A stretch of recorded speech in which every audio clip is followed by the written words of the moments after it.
So the topic of today's sermon is the whole story.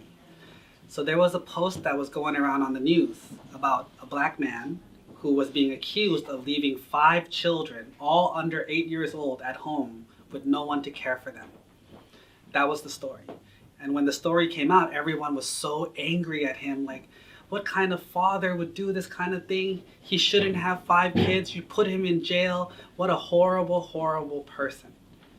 And then when they went to do more news, turns out that he was a single father because the mother just died from cancer. He was working 3 jobs to support all 5 kids. And he had left the kids with the neighbor, and the neighbor was the one that left them alone. Does that change the story to you? Suddenly, is he such a bad guy? Do you still think he should be put in jail? Do you still think he's the worst person in the whole world? Probably not. What changed? We had more information. And here's the big problem with the world we live in today. The social media world, the news world, you only get a limited amount of information. You don't know the whole story. But once we hear the clickbait, we immediately feel angry, happy, sad right away. We have to learn. The Buddha always taught impermanence. We don't have all the information. We don't know everyone's history, everyone's past. For example, in the Buddha's age, there was a man who was a monk who was blind, but he was an arahant, fully enlightened. And so the lay people and the monks asked, hey, how come this monk is an arahant, which is the best thing possible, but he's blind? What happened?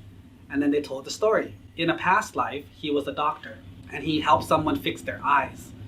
But the person that came to fix the eyes lied and said they weren't better because they didn't want to pay the cost of the medicine. So to get them back, he poisoned them so they became blind. That was like 100 million lives ago, but he's still paying the penalty to this day. However, even though he made a mistake before, he also practiced really well, helped a lot of people, and became an arahant. So is he a good person or a bad person? If you think back upon your life, you have so many secrets, so many things that you did that nobody will ever know. You're not a good person, but you're not a bad person. You're just a human being who makes good mistakes and bad mistakes, who makes problems and makes good things happen. Therefore, don't be so quick to judge others.